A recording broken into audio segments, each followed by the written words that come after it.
I always considered Christmas a magical time. Mariana, my wife, loved turning our house into a scene straight out of a postcard, twinkling lights, soft music, and the smell of freshly baked cookies. However, that year was going to be different.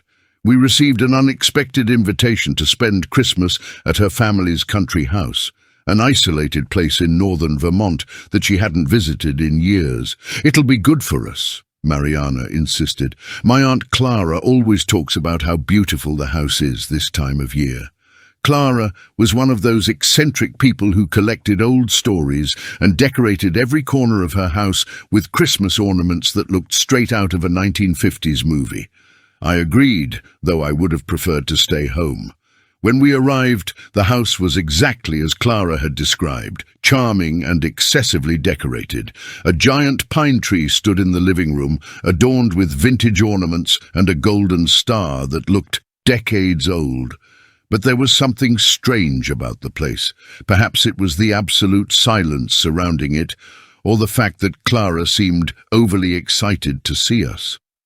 That first night, I sat in the living room while Mariana and Clara prepared dinner. I observed the decorations more closely.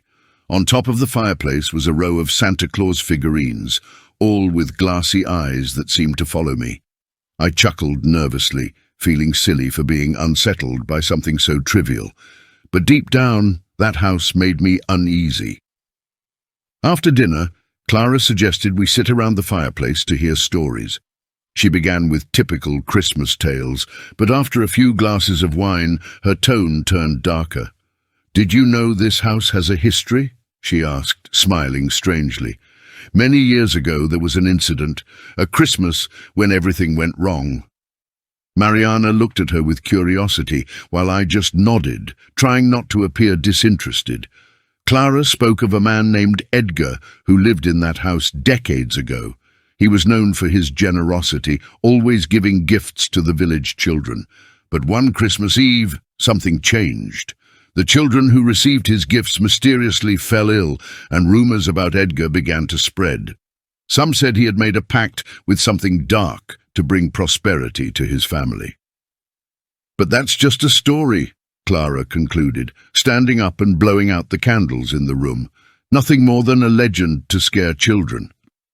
The next morning I found a gift at the foot of the bed. It wasn't something Mariana or Clara could have placed there, as both were still asleep. The wrapping paper was old, with a faded red ribbon. Inside was a small golden bell. I picked up the bell, trying to understand its meaning. Perhaps it was a house tradition. However, when I went downstairs, Clara seemed genuinely surprised to see it. "That bell, where did you find it?" she asked, her expression now serious. I explained where I had found it, but Clara just shook her head and murmured something about old memories. Mariana was intrigued, but I didn't want to fuel the situation. I decided to pack the bell in my bag and forget about it. That night, as I tried to sleep, I heard the sound of bells echoing through the house. At first I thought it was my imagination, but the sound grew louder, coming from somewhere downstairs. Clara seemed more distant the next day. When I pressed her about the bell, she finally opened up. "Edgar had a bell like that," she said, her voice trembling. "They said he used it to summon something that came on Christmas Eve." Mariana laughed nervously, trying to ease the tension. "Clara, it's just a story, we don't need to worry." But Clara didn't seem convinced. "I've heard those bells before," she whispered, "always on Christmas Eve." I spent the day helping Mariana decorate the living room, trying to ignore the growing unease. However, as the sun began to set, the feeling that something was wrong became impossible to ignore. Christmas Eve was far too quiet. Mariana was visibly uneasy, and Clara avoided looking out the window. At that moment, I started to feel that Edgar's story wasn't just a legend. Around midnight, we heard the sound again, bells, but this time much closer. Clara froze in her chair, while Mariana gripped my hand tightly. "He's here," Clara murmured, her eyes fixed on the front door.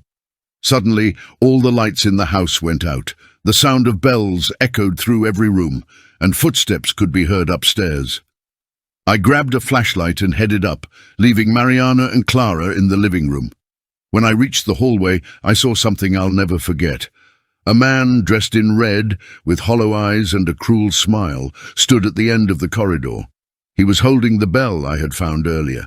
Before I could react, he vanished, leaving only the sound of the bells as a haunting echo. On Christmas morning, the house was silent. Clara didn't leave her room, and Mariana avoided talking about what had happened. When I went to grab my things to leave, I noticed the bell was gone. We left the house that afternoon, vowing never to return. To this day, the sound of bells gives me chills, and every Christmas I wonder if Edgar is still there, waiting for his next visitor.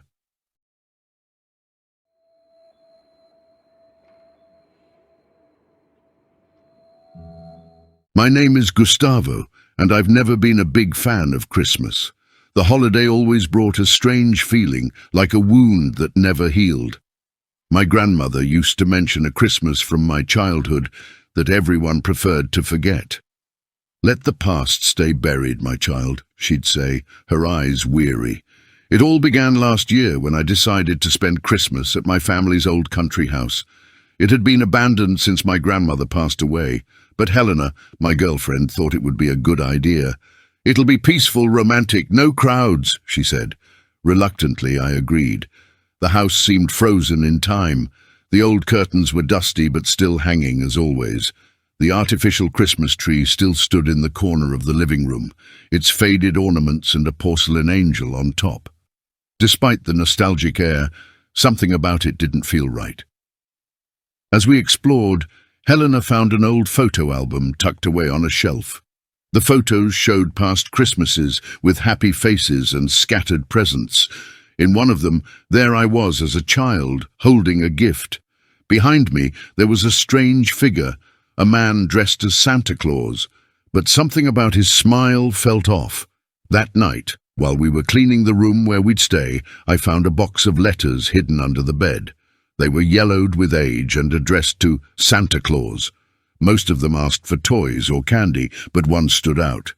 "Dear Santa, please help me. He said he's coming back this year, and I'm scared. I don't want to play with him anymore." I showed the letter to Helena. She tried to mask her discomfort, but her eyes mirrored the same chill I felt while reading it. "It's probably just a child's thing. Maybe someone in your family wrote it," she suggested.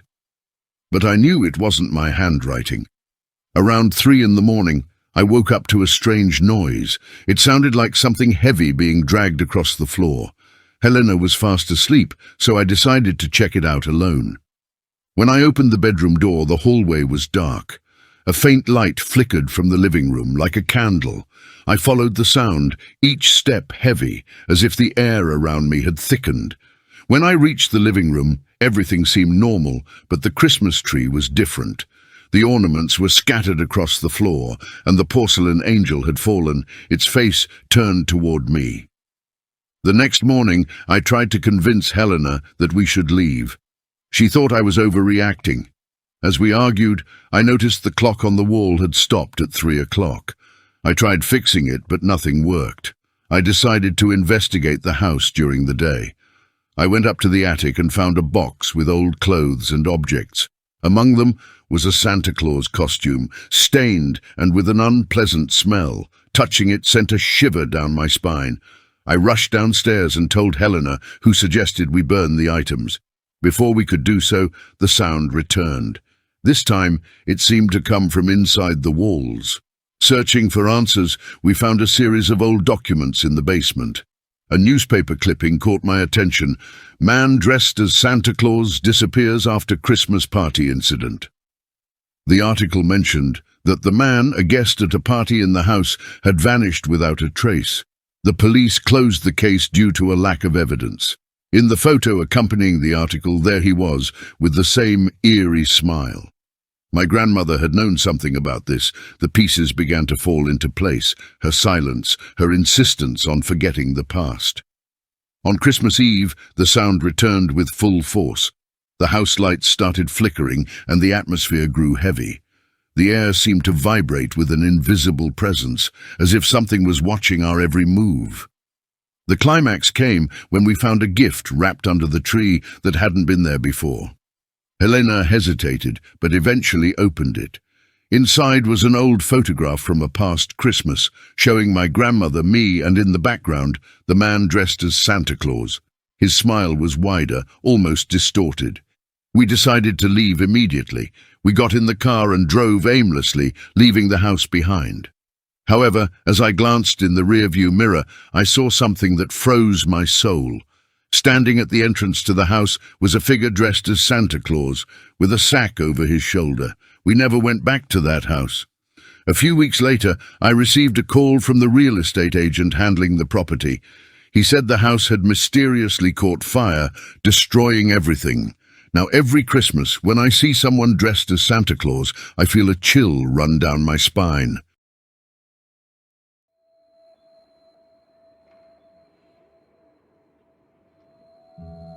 My name is Giuliano, and I've always been in love with Christmas. The decorations, the food, the family gatherings. It was a time when everything felt lighter. However, this year was going to be different. When I received an unexpected invitation from an old friend, Marcello, to spend Christmas at his secluded house in the mountains, something inside me hesitated. We hadn't spoken in years, and his message came without explanation, just an address and the words, "I need you. Bring someone if you like." I invited my girlfriend, Carla, who reluctantly agreed to come. It seemed like a chance to escape the rush and isolate ourselves for a while. When we arrived at the house, it looked like something out of a postcard, covered in snow, with lights glowing in every window. But despite the charm, there was something unsettling about the way the shadows danced across the illuminated facade. Marcello greeted us with a warm smile, but his face looked different, aged far beyond the years that had passed. Another person was with him, a woman he introduced as Adriana, his cousin. She was reserved, almost uneasy, and spoke very little. Dinner was lavish, with carefully prepared dishes. Marcello seemed obsessed with pleasing us, but something in his gaze didn't align with the festive spirit. He barely touched his food, and Adriana avoided eye contact. At the end of the meal, Marcello suggested we exchange gifts. We gathered by the Christmas tree in the center of the room, which was piled with packages. He handed me a small box, saying I would understand its contents in due time. When I opened it, a chill ran down my spine. It was an old photo of the two of us as teenagers, with the same Christmas tree behind us. Before going to bed, I noticed an angel on top of the tree, unlike any I'd ever seen. It was made of porcelain, but its eyes looked human, with a strange gleam. I asked Marcello about it, but he just laughed. "An old family tradition. They say it protects us," he said, in a tone that didn't inspire confidence. During the night, I woke up to a sound coming from the living room. Carla had heard it too and insisted I check. When I went downstairs, the tree was dark, but the angel remained lit, as if it emanated its own light.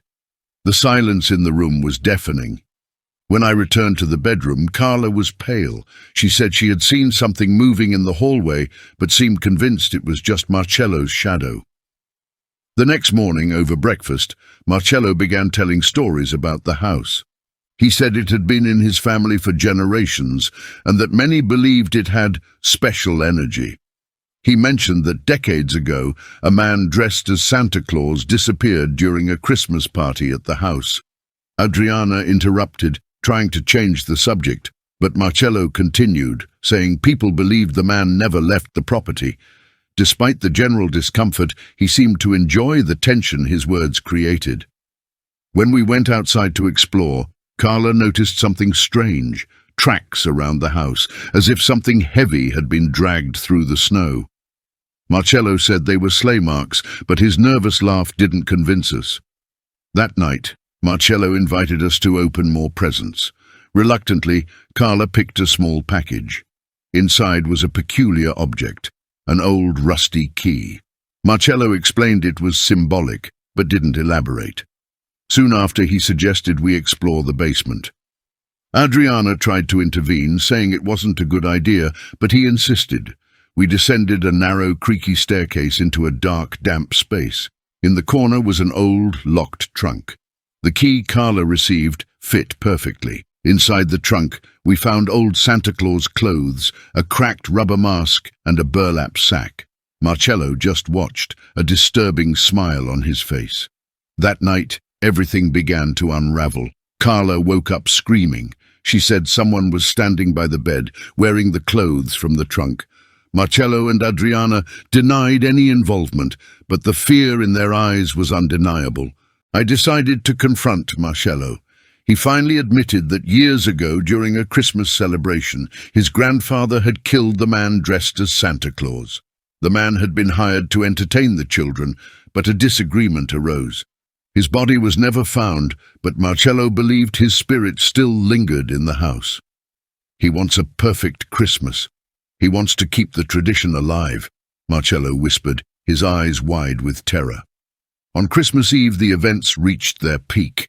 The Christmas tree lit up on its own, and the angel on top seemed to be staring directly at us. The lights flickered, and footsteps echoed throughout the house. Adriana finally confessed that she knew everything. She said the spirit wanted new blood to complete its Christmas collection. "That's why Marcello brought you," she admitted, tears streaming down her face. Carla and I didn't wait any longer. We grabbed our things and ran to the car, but it wouldn't start. The sound of sleigh bells echoed in the distance, and the silhouette of a massive figure with a sack over its shoulder appeared at the door. We managed to escape on foot through the forest. We never saw Marcello or Adriana again. A few weeks later, we heard that the house had burned down, leaving no trace.